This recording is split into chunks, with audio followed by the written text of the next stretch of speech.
तो स्वागत है आप लोगों का the rising sun by Imroz मिल्की में। एंशिएंट हिस्ट्री हम लोग कंटिन्यू किए हुए हैं लगातार, और एंशिएंट हिस्ट्री में हम लोगों ने वैदिक काल को पढ़ लिया, ऋग्वैदिक काल। अब हम लोग पढ़ रहे ऋग्वैदिक काल के बाद उत्तर वैदिक काल, और उत्तर वैदिक काल में हम लोगों ने देखा है किस प्रकार से इनकी इकोनॉमिक कंडीशन बदलती है इनके लोहे के आविष्कार की वजह से। वही लोहे का आविष्कार न केवल आर्थिक व्यवस्था को बदलाव लाता है, बल्कि जब किसी भी समाज या किसी भी संस्कृति की जब आर्थिक कंडीशन बदलती है, उनकी जब इकोनॉमिक कंडीशन बदलती है, तो वह इकोनॉमिक कंडीशन समाज के हर क्षेत्रों पे अपना प्रभाव डालती है। इसी वजह से हम लोगों ने उत्तर वैदिक काल में सबसे पहले उनकी आर्थिक स्थिति को समझा। कारण यही था कि यदि सबसे पहले आर्थिक स्थिति को हम लोग नहीं समझते तो फिर उनकी राजनीतिक दशा, सामाजिक दशा और धार्मिक दशा को समझना थोड़ा सा मुश्किल हो जाता। जबकि ऋग्वैदिक काल में हम लोग देख रहे थे कि ऋग्वैदिक काल में हम लोगों ने क्रम से इस तरीके से राजनीतिक दशा, उसके बाद सामाजिक, उसके बाद आर्थिक, फिर धार्मिक हम लोगों ने इस तरीके से पढ़ा था। लेकिन उत्तर वैदिक काल में पढ़ने का तरीका बिल्कुल उलट गया हम लोगों ने सबसे पहले आर्थिक व्यवस्था का देखा। आज हम लोग बात करेंगे इनके राजनीतिक दशा का। कारण क्या है, जब भी समाज में, किसी भी समाज में या किसी भी सभ्यता में, चाहे वो प्राचीन काल का समाज हो, चाहे वह वर्तमान काल का समाज हो, किसी भी समाज की जब आर्थिक कंडीशन बदलती है तो वह आर्थिक कंडीशन समाज के विभिन्न पहलुओं पे अपना प्रभाव डालती है। जैसे समाज के राजनीतिक पहलू पे अपना प्रभाव डालेगी, सांस्कृतिक पहलू पे डालेगी, सामाजिक पहलू पे डालेगी, और उनके धार्मिक आस्थाओं पे भी यह आर्थिक प्रभाव स्पष्ट रूप से नजर आता है। चाहे हम लोग वर्तमान के समाज की बात कर लें या फिर चल करके पास्ट में वैदिक सभ्यता की बात करें। वर्तमान समाज का अगर हम आपको कुछ एग्जाम्पल दें, इसका एग्जाम्पल के तौर पे हम लोग ये देख सकते हैं कि 1990 के बाद जिस प्रकार से भारत में उदारीकरण को लागू करने के बाद समाज के कुछ लोगों के पास अथाह पैसे की वृद्धि होती है। समाज का एक वर्ग पैसे से वंचित होता है, लेकिन एक वर्ग के पास ढेर सारे पैसे पहुंच जाते हैं। समाज में यह जो विषमता आती है, इस विषमता ने समाज के हर एक पहलू पे जन्म दिया। आज हमारे यहाँ भारत में एक वर्ग ऐसा है जो सुबह का नाश्ता करने के लिए 2 वक्त की रोटी तलाश करने के लिए बाहर निकलता है, और एक वर्ग हमारे पास ऐसा है जो सुबह का नाश्ता जाकर किसी बड़े रेस्टोरेंट में पिज्जा बर्गर से अपने नाश्ता या चाउमीन से अपना नाश्ता करता है। यह विभाजन वास्तव में किस वजह से आया? यह आता है हमारी आर्थिक स्थिति के बदलाव की वजह से। यह बदलाव कब होता है? 1990 में। ठीक ऐसा ही बदलाव उत्तर वैदिक काल में पहली बार होता है उनकी इकोनॉमिक कंडीशन में, और यह बदलाव लाता है कौन? लोहा लाता है, यानी कि आयरन यह बदलाव लाता है, लोहा यह बदलाव लाता है। और लोहा ने समाज की आर्थिक स्थिति बदला, और जो ही समाज की आर्थिक स्थिति बदलती है उस समाज की राजनीतिक स्थिति भी बदल जाती है। हम लोग जिस प्रकार से ऋग्वैदिक काल में राजनीति की स्थिति को देख रहे थे, उनके पॉलिटिकल कंडीशन को, पॉलिटिकल स्ट्रक्चर को देख रहे थे, यहाँ पे देखेंगे लोहे ने उस पॉलिटिकल स्ट्रक्चर को पूरी तरीके से बदल दिया। यानी कि समाज की आर्थिक कंडीशन जो सुधरती है, उस कंडीशन ने समाज की राजनीतिक दशा को भी पूरी तरह से बदल देता है। कैसे बदलता है, आइए हम लोग उस पर चर्चा करते हैं। तो आज हम लोग बात करेंगे समाज की उत्तर वैदिक काल की राजनीतिक स्थिति।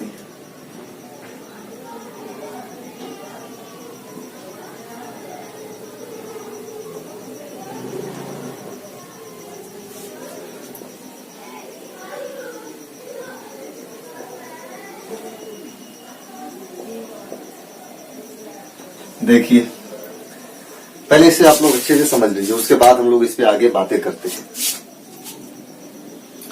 किस प्रकार से यह बदलाव होता है, सुन लीजिए, लेक्चर को कायदे से समझिए, उसके बाद जब नोट्स बनाएंगे तो समझ में आ जाएगा। हम लोगों ने देखा था इस समय उत्तर वैदिक काल में 1000 BC के आसपास अतरंजी खेड़ा में लोहे के आविष्कार यानी लोहे के साक्ष्य प्राप्त हो जाते हैं, और लोहे का साक्ष्य होने से इन्होंने खेती करना प्रारंभ किया। अभी तक जो हल होते थे वो होते थे लकड़ी के, लेकिन उत्तर वैदिक काल में हल बन गए लोहे के।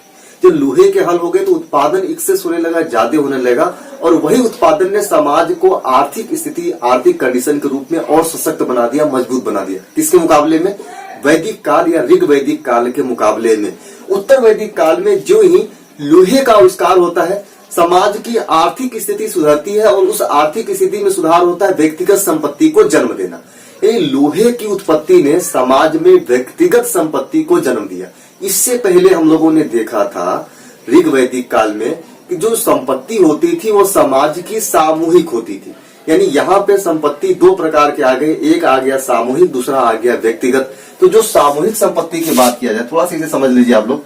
जब हम संपत्ति की बात करेंगे वैदिक काल में जो वैदिक संपत्ति होती थी वो दो प्रकार की होगी। एक हो गया सामूहिक संपत्ति और दूसरा हो गया व्यक्तिगत संपत्ति। ये जो सामूहिक संपत्ति थी यह थी ऋग्वैदिक काल में और यह व्यक्तिगत संपत्ति की उत्पत्ति होती है उत्तर वैदिक काल में। यानी उत्तर वैदिक काल में जिस संपत्ति का उद्भव होता है उसे बोला गया व्यक्तिगत संपत्ति, और ऋग्वैदिक काल में जो संपत्ति का उदाहरण चली आ रही थी वो चली आ रही थी सामूहिक संपत्ति। सामूहिक संपत्ति का मतलब पूरे समाज का, पूरे कबीले की संपत्ति होती थी, लेकिन व्यक्तिगत संपत्ति ने एक व्यक्ति का जन्म दिया जो बोला कि यह हमारी संपत्ति है। अब समाज से अलग हो गया वह, अब सामाजिक संपत्ति का कॉन्सेप्ट समाप्त हो गया, व्यक्तिगत संपत्ति को जन्म दिया। जब व्यक्तिगत संपत्ति का जन्म होता है, जब कोई व्यक्ति यह बोलता है कि हमारे पास यह संपत्ति है, तो व्यक्तिगत संपत्ति ने समाज में विषमता को जन्म दिया। यानी अब समाज दो स्पष्ट वर्गों में विभाजित हो गया। यह दो वर्ग कौन से वर्ग थे? एक वर्ग ऐसा था जिसके पास अपनी व्यक्तिगत संपत्ति थी, एक वर्ग ऐसा था जिसके पास व्यक्तिगत संपत्ति नहीं थी, वह गरीब था, समाज का निम्न तबके का व्यक्ति था। इस प्रकार राजनीतिक दशा में हम लोग देखेंगे कि उत्तर वैदिक काल में इस लोहे के आविष्कार ने समाज में व्यक्तिगत संपत्ति को जन्म दिया और इस व्यक्तिगत संपत्ति ने समाज में विषमता को जन्म दिया। यानी अब समाज विषम हो गया, समानता का कॉन्सेप्ट समाप्त हो गया। समाज समान था कहाँ पे? ऋग्वैदिक काल में जब संपत्ति सामूहिक होती थी, लेकिन उत्तर वैदिक काल में समाज हो गया विषम, विषमता को जन्म दिया और इसी विषमता ने समाज में संघर्ष को जन्म दिया। यहाँ तक आप लोग समझ में आया? पहले इसे नोट करिए, फिर हम बताते हैं आगे।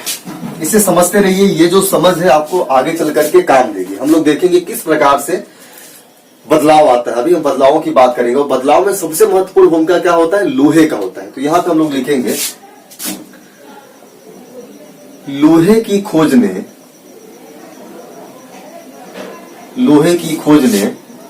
समाज में, या इस तरीके से लिख लीजिए, उत्तर वैदिक समाज में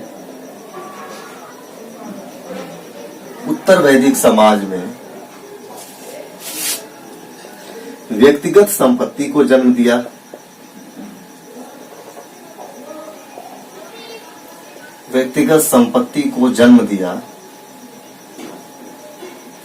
नंबर 1 पे। दूसरा, व्यक्तिगत संपत्ति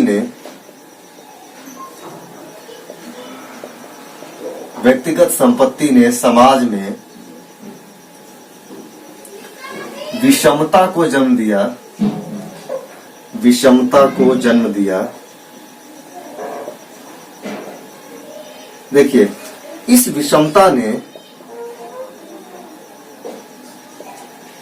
समाज में संघर्ष को जन्म दिया।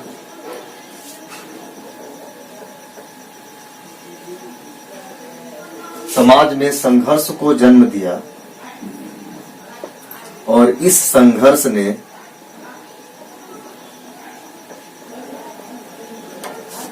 लोगों को सुरक्षा की तरफ बढ़ाया और इस सुरक्षा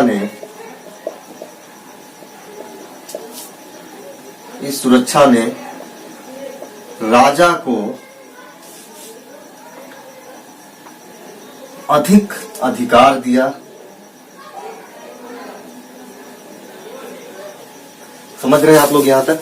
इस कड़ी को, इस चैन को समझने का प्रयास करिए। देखिए, इस तरीके का कॉन्सेप्ट आप लोगों को दूसरी जगह नहीं मिल पाएगा। कोई इस तरीके से नहीं समझाता, ना कोई इस तरीके से बताता है। हमारे अंदर आप लोगों के लिए जो कुछ भी हम ला रहे हैं, बिल्कुल बहुत ही दिल से वीडियो बनाते हैं, बहुत ही ईमानदारी और मेहनत से वीडियो बनता है। सब कुछ आप लोगों के सामने खुल करके रखते हैं कि आप लोगों का जो ज्ञान है वो थोड़ा विस्तृत हो जाए, आप लोगों की जो बौद्धिक क्षमता है वो थोड़ा बढ़ जाए। यही हमारा मुख्य उद्देश्य है। बाकी आप लोग अच्छे तरीके से समझ रहे हैं, चीजों को जान रहे हैं, तो ये ध्यान रखिए, पहले इस चीज को, इस चैन को समझ जाइए। उत्तर वैदिक काल की सारी कंडीशन को आपके दिमाग में घुस जाएगी, फिर रटने की कोई जरूरत नहीं होगी, रटन विद्या यहाँ पे जरूरत नहीं पड़ेगी। यहाँ पे आप चीजों को समझने का प्रयास करिए। हमने क्या बताया कि जब लोहे का आविष्कार होता है तो लोहा ने किस प्रकार से आर्थिक कंडीशन लोगों के बदले, इसकी चर्चा हमने पिछले वीडियो में किया, जो हम उत्तर वैदिक काल की राजनीतिक आर्थिक स्थिति को पढ़ रहे थे। आप लोग उसे देखिए। ठीक, दूसरी चीज ये कि देखिए यहाँ पे हम लोग काफी देख रहे हैं कि 2-3 दिन से जो व्यू है बहुत ही कम जा रहे हैं, लोग कम देखना, मतलब देख कम रहे। आखिर ऐसा क्यों हो रहा है? क्या आप लोगों को वीडियो पसंद नहीं आ रही इतिहास की, इस वजह से नहीं देख रहे हैं? जो भी कारण हो, लेकिन चलिए छोड़िए। जितने भी लोग हैं अपने लोग हैं, तो जो उनको जरूरत होगी वो देख रहे होंगे। बहुत सारे लोग तफरी करने के लिए आते हैं, तो उनके लिए वीडियो हैवी नहीं है। ये वीडियो वास्तव में ऐसे एस्पायरेंट के लिए जो जिंदगी में सिविल को टारगेट किया है, सिविल सर्वेंट बनना चाहता है, उसके लिए है। तो हमने क्या देखा कि लोहे के आविष्कार ने व्यक्तिगत संपत्ति को जन्म दिया, और व्यक्तिगत जब संपत्ति पैदा होती है तो समाज में विषमता होता है। ये विषमता कैसे होता है कि समाज में जो लोग होते हैं, कुछ लोग ऐसे हो जाते हैं जिनके पास संपत्ति ज्यादा होती है, कुछ लोग ऐसे हो जाते हैं जिनके पास संपत्ति का अभाव होता है। तो समाज 2 वर्गों में बढ़ जाता है। एक हो जाता है मालिक वर्ग, दूसरा हो जाता है दास वर्ग। यह जो विषमता है, इस विषमता ने संघर्ष को जन्म दिया। संघर्ष को कैसे जन्म दिया? यह संघर्ष 2 प्रकार के जन्म होता है। यह संघर्ष 2 प्रकार का होता है। समाज के जो निम्न तबके के लोग हैं, वह समाज के संपत्ति पे कब्जा करके अपने आप को संपन्न बनाना चाहते हैं। यानी कि समाज का वह वर्ग जो संपत्ति से वंचित है अभी तक, उस संपत्ति को प्राप्त करने के लिए संघर्ष करना चाहता है। और समाज का वह वर्ग जिसके पास पहले से ही संपत्ति है, वह अपनी संपत्ति को और अधिक बढ़ाने के लिए तथा पहले से एकत्रित की गई संपत्ति को सुरक्षित रखने के लिए संघर्ष करता है। तो संघर्ष दोनों तरफ से होते हैं। जिनके पास संपत्ति है वो भी संघर्ष कर रहे हैं, जिनके पास संपत्ति नहीं है वो भी संघर्ष कर रहे हैं। लेकिन दोनों लोगों की संघर्षों का जो नेचर है, प्रकृति है, हम देख रहे हैं भिन्न है। यानी कि यही विषमता ने समाज में संघर्ष को जन्म दिया। जब यह संघर्ष जन्म लेता है तो संघर्ष के साथ साथ लोगों में सुरक्षा की भावना भी बढ़ती है कि संघर्ष के दौर में हम सुरक्षित किस प्रकार से रहें। अपने आप को सुरक्षित रखने के लिए वह राजा के पास जाते हैं। जो ही राजा से सुरक्षा की मांग करते हैं तो राजा उनसे ढेर सारे अधिकार लेता है। इस प्रकार उत्तर वैदिक काल में राजा के अधिकारों में वृद्धि होता है, और यही राजा सुरक्षा के नाम पर एक टैक्स लेना शुरू करता है, टैक्स की वसूली शुरू करता है। यहाँ से राजा ने नियमित रूप से टैक्स लेना प्रारंभ कर दिया। यानी कि उत्तर वैदिक काल में हम लोग देख रहे हैं क्या क्या चीजें बदलाव हो रही है। ऋग वैदिक काल में टैक्स नहीं लिया जाता था राजा के द्वारा, स्वेच्छा से लोग राजा को जो दे देते थे राजा ले लेता था। लेकिन उत्तर वैदिक काल में राजा सुरक्षा के नाम पर टैक्स लेना प्रारंभ कर देता है, कर लगा देता है, और यह कर नियमित हो जाता है। यानी लगातार राजा को मिलना शुरू हो जाता है। जब राजा के पास अधिकार बढ़ते हैं, अधिकार बढ़ने के साथ ही राजा के पास टैक्स के रूप में एक राजस्व आना शुरू हो जाता है। तो राजा के पास 2 चीजें बढ़ गई। एक उसका अधिकार, पावर बढ़ा। किसने दिया अधिकार? लोगों ने दिया अपने सुरक्षा के लिए। राजा के पास राजस्व बढ़ गया, उसके जो पैसे थे, खजाना बढ़ गया राजा का। खजाना कहां से आया राजा का? लोगों से वसूले गए टैक्स के रूप में। अब राजा उसी लोहे का प्रयोग करके अपने खजाने में जमे हुए पैसे का सही उपयोग करने के लिए वह अस्थायी सेना रखेगा। सेना क्यों रखेगा? ताकि लोगों की अपने राज्य की सुरक्षा कर सके। अस्थायी सेना रखेगा तो अस्थायी सेना के लिए अस्त्र शस्त्र का निर्माण भी करना होगा। जब अस्त्र और शस्त्र का निर्माण होगा तो यही अस्त्र और शस्त्र युद्ध को जन्म देंगे, और यह युद्ध एक अनवरत युद्ध चलना शुरू हो जाता है। जब युद्ध की प्रक्रिया प्रारंभ होती है तो यह युद्ध के डर से छोटे छोटे जन जो ऋग्वैदिक काल में थे, हम लोगों ने जन के बारे में पढ़ा था, वो छोटे छोटे जन युद्ध में अपने आप को मजबूत स्थिति में लाने के लिए, युद्ध विजय होने के लिए छोटे छोटे जन आपस में विलय करना प्रारंभ कर देंगे, और विलय करके एक बड़े जन के रूप में सामने आएंगे, जिन्हें उत्तर वैदिक काल में बोला गया जनपद। समझ में आया? अभी समझ में आ जाएगा, अगर नहीं आया होगा तो आप यहाँ से आगे बढ़ते हैं। इसको आप लोग नोट देखिए होता क्या है। हम लोगों ने देखा राजा का शक्ति अधिकार बढ़ गया। यहाँ पे किस वजह से? लोहे की वजह से। जब राजा का अधिकार बढ़ता है तो यहां लिखेंगे राजा सुरक्षा के नाम पर, सुरक्षा के नाम पर लोगों से कर लेना प्रारंभ कर देता है।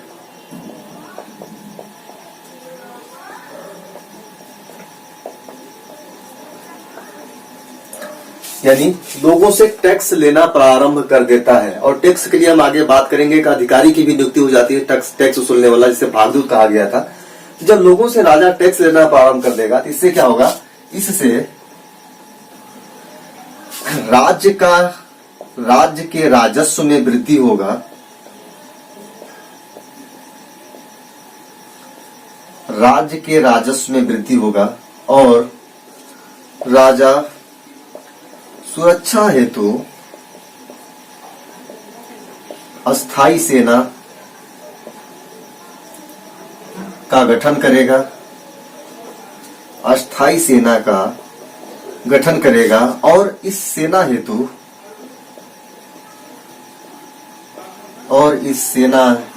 हेतु अस्त्र एवं शस्त्र का निर्माण करेगा, अस्त्र एवं शस्त्र का निर्माण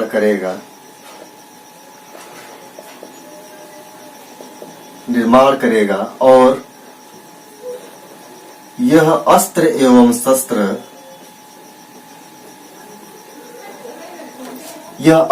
शस्त्र, किसको जन्म देगा, युद्ध को जन्म देगा। Is this clear? यहाँ पे आप लोगों को समझ में आ गया ये, यानी किस प्रकार से चीजें बदल गई। इस बदलाव में सबसे महत्वपूर्ण भूमिका क्या निभाता है, लोहा।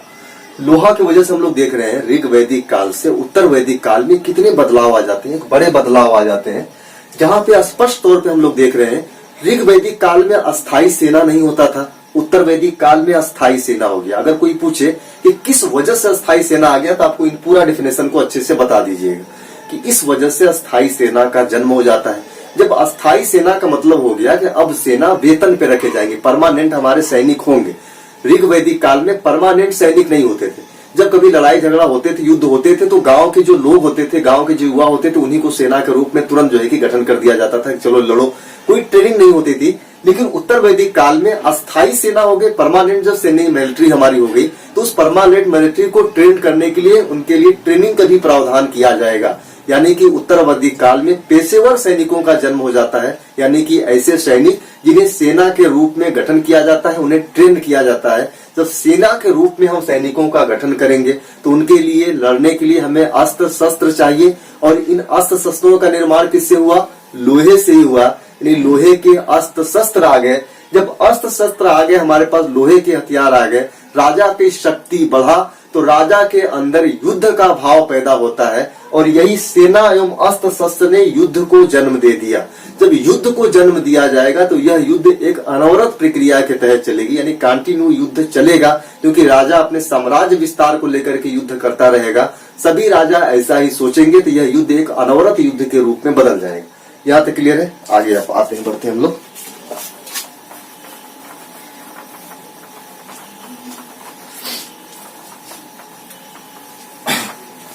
देखिए अब क्या होता है, युद्ध हम लोगों ने देखा कि अनवरत युद्ध के रूप में बदल गया। तो जो छोटे छोटे जन थे ऋग्वैदिक काल में, उन्हें पता हो गया कि हमारी स्थिति बहुत ही छोटी छोटी है, छोटे छोटे हम लोग हैं, तो कोई भी व्यक्ति, कोई भी राजा युद्ध करके हमें जीत सकता है। तो अपनी स्थिति को मजबूत करने के लिए छोटे छोटे जो जन थे उन्होंने आपस में विलय करना प्रारंभ किया। विलय करके एक बड़ा क्षेत्र का रूप धारण किया जिसे बोला गया जनपद। तो हम लोग लिखेंगे युद्ध ने छोटे छोटे जनों को जनपद में बदल दिया, छोटे छोटे जनों को जनपद में बदल दिया। यानी जो छोटे छोटे ऋग्वैदिक काल में जन थे, अब क्या हो गए, वो बन गए जनपद में बदल गए। कारण क्या था, इसका युद्ध था। जो छोटे छोटे जन थे, कुछ जन तो ऐसे थे जैसे कि बगल वाले जन ने दूसरे जन पे आक्रमण करके उसे आपस में मिला लिया। आपस में मिलाने के बाद जो बड़ा क्षेत्र बना उसे बोल दिया गया जनपद। कुछ जन ऐसे थे जिन्होंने आपस में समझौते के द्वारा मिल करके एक बड़े जनपद का निर्माण किया। जैसे एग्जाम्पल के तौर पे आप लोग दो लिख लीजिएगा। एक तो लिखिए भरत जो जन था, भरत जन ने पुरु जन पर आक्रमण करके उसे आपस में मिला लिया। उसके बाद जो नए जनपद का उद्भव होता है उसे बोला गया कुरु जनपद। क्या बोला गया उसे बोला गया कुरु जनपद। वैसे ही क्रिवी और तुर्वस और क्रिवी दो जनपद और थे जो आपस में मिल जाते हैं। तुर्वस जन और क्रीजन, ये जब आपस में मिलते हैं तो बन जाता है पांचाल जनपद। इस प्रकार हम लोग देखेंगे कि उत्तर वैदिक काल में जन का महत्व समाप्त हो गया और उसके स्थान पर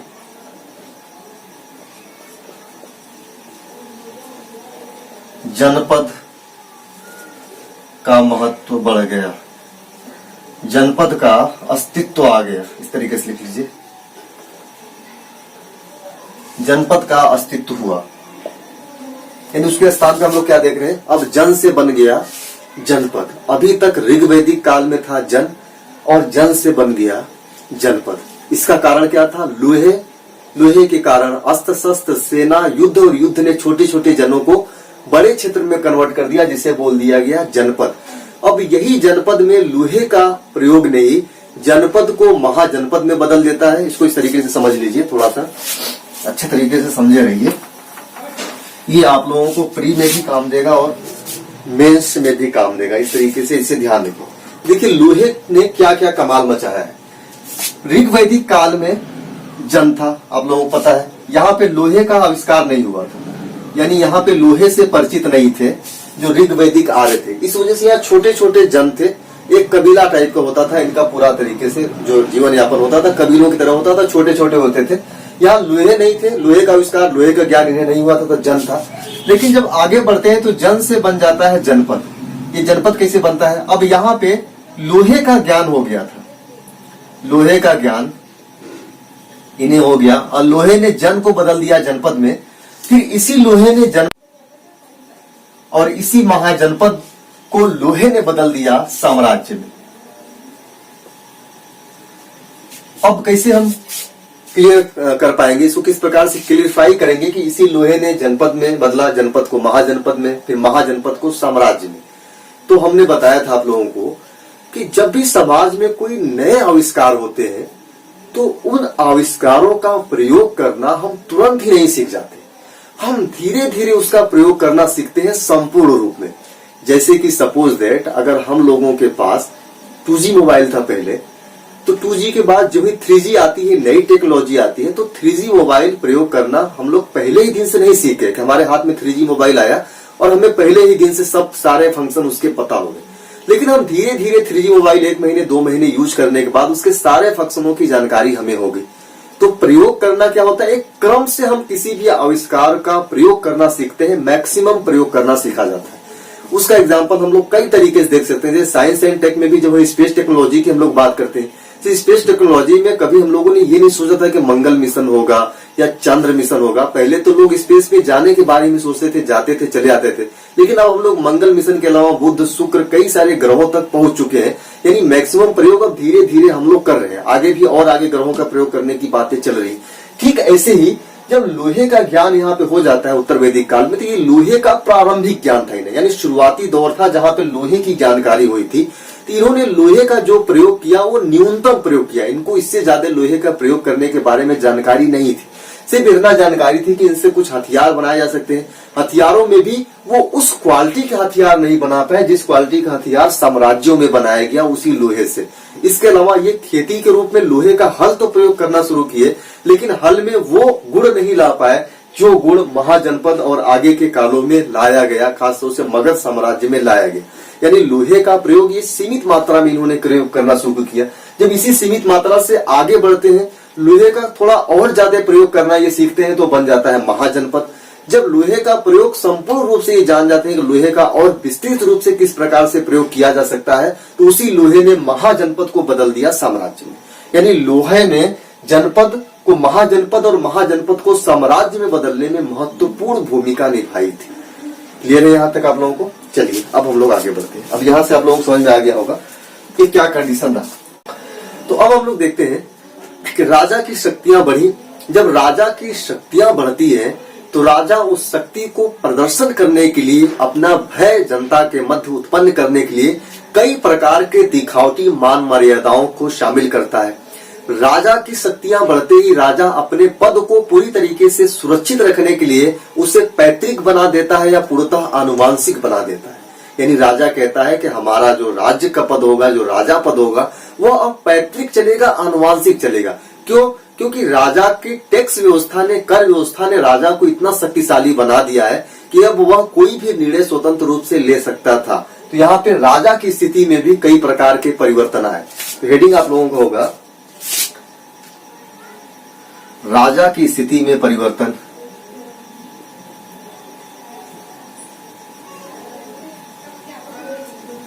क्योंकि राजनीतिक व्यवस्था की हम लोग बात कर रहे हैं, तो राजनीतिक व्यवस्था में हम लोग देखेंगे मुख्यतः राजा की स्थिति में परिवर्तन। अब ये परिवर्तन किस वजह से आता है, इसकी चर्चा हम लोगों ने पहले कर दिया। इससे पहले जो हम लोग चर्चा कर रहे थे वो देखिए कि राजा की स्थिति में किस प्रकार से परिवर्तन आ गया। अब यह परिवर्तन क्या क्या आता है, यह परिवर्तन के रूप में आप लोग लिखिए। जैसे यह परिवर्तन का उत्तरदायी कारण क्या होगा, लोहा होगा। लोहे ने परिवर्तन किया तो राजा का पद आनुवांशिक हो जाता है, राजा का पद पैतृक या आनुवांशिक हो जाता है, नंबर 1 पद। दूसरा, राजा अपना भय उत्पन्न करने के लिए, अपना भय उत्पन्न करने के लिए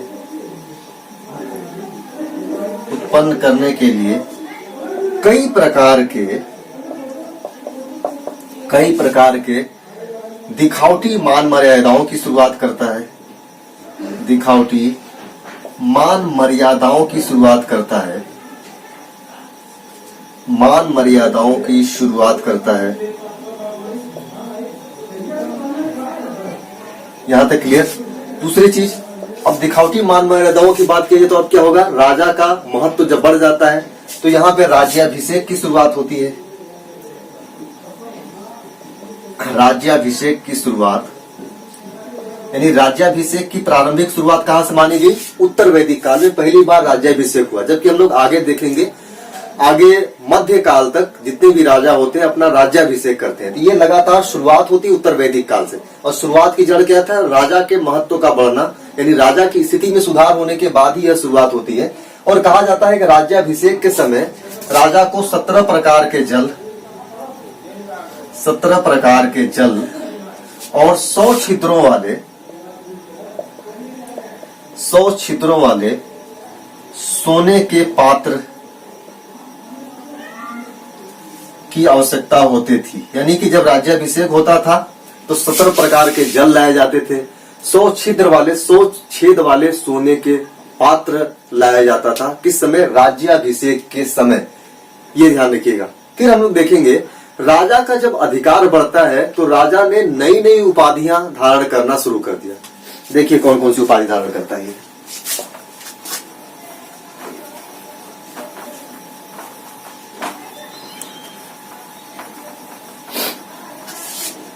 देखिए, राजा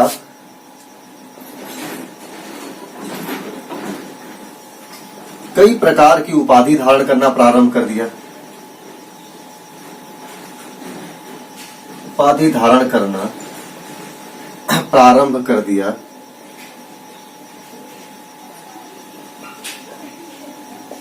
जैसे अब यहाँ पे पहली बार यहाँ पे उपाधि धारण करने की प्रथा भी शुरुआत होती है।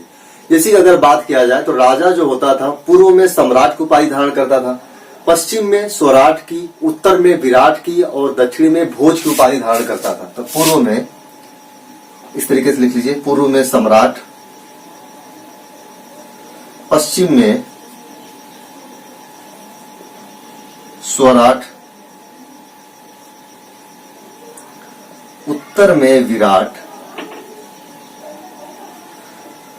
दक्षिण में भोज और मध्य में राजा की उपाधि धारण करने लगा। यानी इस प्रकार से हम लोग देख रहे हैं राजा ने कई प्रकार की, जो पूर्व स्थिति में होता था पूर्व के राजाओं ने सम्राट को धारण किया उपाधि, पश्चिम में स्वराट को उपाधि धारण किया, उत्तर में विराट कहलाने लगा, दक्षिण में भोज कहलाने लगा और मध्य में जो होता था, जो मध्य में था वो राजा कहलाने लगा।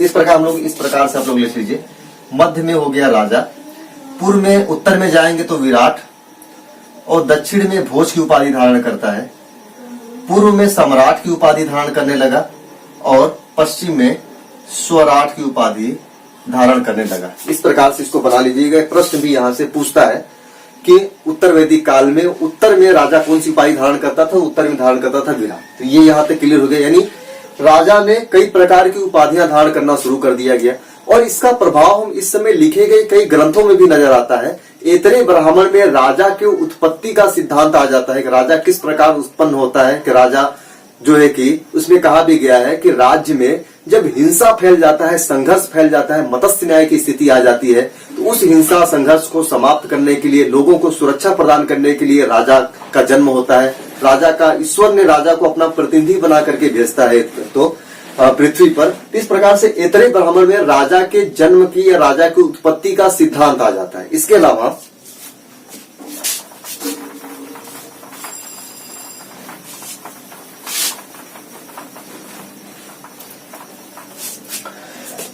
अलावा देखिए यहां पे लिख लीजिए, ऐतरेय ब्राह्मण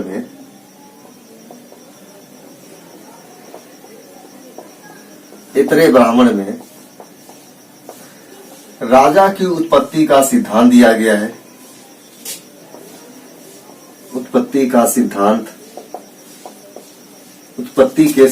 राजा की उत्पत्ति का सिद्धांत का उल्लेख है। कहां पर उल्लेख है? ऐतरेय ब्राह्मण में। इसके अलावा हम देख रहे थे ऋग्वैदिक काल में राजा को सहायता देने वाली जो संस्थाएं थी, राजनीतिक संस्थाएं, जिसे बोला गया विदत सभा एवं समिति। तो उत्तर वैदिक काल में हम लोग आएंगे तो यहां पे देखेंगे उत्तर वैदिक काल में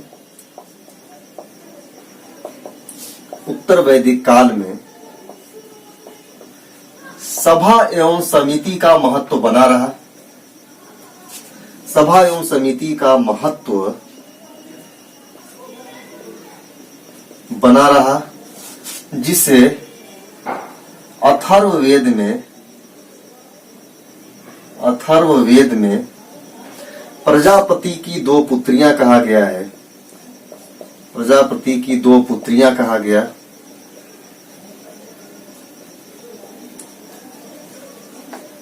जबकि विदथ का महत्व समाप्त हो गया। विदथ का महत्व समाप्त हो गया। यानी यहाँ पे प्रश्न यह भी बन सकता है कि ऋग्वैदिक काल की वह कौन सी राजनीतिक संस्था थी जिसका महत्व उत्तर वैदिक काल में समाप्त हो गया? तो वह संस्था थी विदत। प्रजापति की दो पुत्रियां किसे कहा गया है? सभा एवं समिति को कहा गया है, प्रजापति की दो पुत्रियां। तो दो चीजें हम लोग देखें। एक देखें जन का महत्व पूरी तरीके से उत्तर वैदिक काल में समाप्त, जन बदल गया, किसमें? जनपद में बदल गया। और विदत जो संस्था थी वह समाप्त हो गया, लेकिन सभा एवं समिति का महत्व अभी बना हुआ था इस समय। यहां तक क्लियर हो गया। अब हम लोग आते हैं राजा को सहायता देने वाले जो पदाधिकारी थे। तो राजा को सहायता देने वाले जो पदाधिकारी थे उन्हें क्या बोला जाता था? ऋग्वैदिक काल में रत्नी बोला जाता था। उत्तर वैदिक काल में भी उन्हें रत्नी ही बोला जाता था, लेकिन पदाधिकारियों की संख्या में बढ़ोतरी हो जाती है, यानी वो संख्या बढ़ जाता है। उत्तर वैदिक काल में ज्यादा हो जाते हैं, 12 रत्नी की बात की जाती है, जबकि ऋग्वैदिक काल में वह संख्या 12 नहीं थी बल्कि 12 से कम थी। तो हम लोग देखेंगे राजा के सहायता के लिए 12 रत्नियों का उल्लेख मिलता है। राजा के सहायता के लिए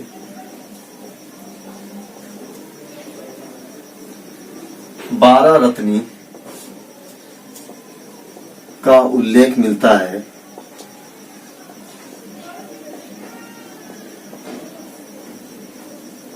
अब कौन कौन से थे 12 रत्नी? तो 12 रत्नी में उन रत्नियों को याद रखिए जो ज्यादा इंपॉर्टेंट है। तो सबसे पहले पुरोहित हमेशा इंपॉर्टेंट रहा है। पुरोहित क्या होता था? राजा का प्रमुख परामर्शदाता होता था। ध्यान रखिए, यही जो पुरोहित है वर्तमान काल में जो राजा के प्रमुख परामर्शदाता होते थे, यही पुरोहित वर्तमान में कैबिनेट मंत्री के रूप में जाने जाते हैं। यानी कैबिनेट मंत्री का जो जन्म होता है वास्तव में कहां से होता है? पुरोहितों से होता है। आज वर्तमान में जो हमारे राजा यानी कि प्रधानमंत्री के मुख्य परामर्शदाता यही कैबिनेट मंत्री माने जाते हैं। इसको ध्यान रखिए। तो पुरोहित हो गया, यहाँ पे पुरोहित होता था राजा का प्रमुख परामर्शदाता, मुख्य परामर्शदाता। पुरोहित के बाद दूसरा नंबर आता था सेनानी का। सेनानी सेना का संगठन से संबंधित था, ये सेना का संगठन करता था। तीसरे नंबर पे आती थी महिषी। ये जो महिषी होती थी ये राजा की प्रिय रानी होती थी, राजा की प्रिय रानी। यानी महिषी क्या होती थी? राजा की सबसे प्रिय रानी होती थी, ऐसी रानी जिन्हें राजा बहुत ही प्रेम करता था। अब आप लोगों को लगता होगा कि राज्य के कार्यभार में महिषियों का क्या जिक्र क्यों किया गया, आखिर क्यों महिषियां शामिल की गई? तो आप लोगों को ये पता होना चाहिए कि ये रानियां होती थी, इन राजा के ऊपर बहुत ही ज्यादा प्रभाव रखती थी और राजा इनके बातों को कभी भी टालता नहीं था, कभी भी काटता नहीं था। यानी रानियों का प्रभाव हमेशा से ही हर राजाओं पे रहा ही रहा है। चाहे जितने भी राजा हम लोग देखेंगे उनका प्रभाव बहुत ज्यादा रहा है। कई युद्ध तो रानियों की वजह से हुआ। रानी ने गुस्से में किसी से बोल दिया अपने राजा से कि उस राज्य को जीतना है, तो राजा इस वजह से आक्रमण कर दिया सिर्फ रानी के कहने के ऊपर। यानी कि रानी का प्रभाव बहुत ज्यादा रहता है और रानी के सलाह और मशवरे हमेशा बड़े बड़े कई सारे राजाओं ने लिया, जिसमें अकबर का भी नाम शामिल है। अकबर ने भी कई बार जब भी कोई निर्णय होता था तो अपने रानी से सलाह लेता था। उसके अलावा ढेर सारे राजा रहे, एंशिएंट में भी हम लोग देखेंगे, जिन्होंने रानियों से अपने सलाह लेकर के ही राज्य का कारभार किया। यानी कि महिषियों का जो उल्लेख रहा है, महिषियों का एक महत्वपूर्ण भूमिका देखी जाती है राज्य के कारभार में। और यह भूमिका प्रारंभ कहां से होती है? उत्तर वैदिक काल से ही प्रारंभ हो जाती है। उसके अलावा एक बहुत ही महत्वपूर्ण अधिकारी की नियुक्ति होती है, हमने बताया था, टैक्स वसूलने के लिए, जिसका नाम था भागदूत। ये होता था कर संग्रह करता, करों का संग्रह करने वाला होता था, भागदूत होता था। फिर एक होता था सारथी। सारथी क्या होता था? राजा का, सारथी को बोला जाता था, जैसे राजा का जो वो हाँकता था, क्या नाम है, रथ हाँकने वाले को सारथी बोला जाता था।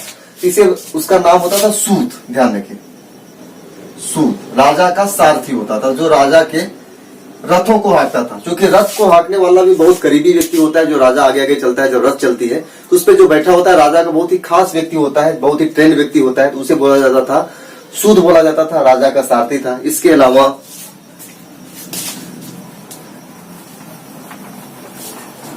अलावा एक रत्नी था पालागल। यह बहरूपिया होता था और राजा का मनोरंजन करने वाला होता था, राजा का मनोरंजन करने वाला। पालागल के अलावा गोवी करता। ये गोवी करता कौन होता था? यह जंगलों का रखवाला होता था, जंगलों का रखवाला तथा गायों की देखभाल करने वाला।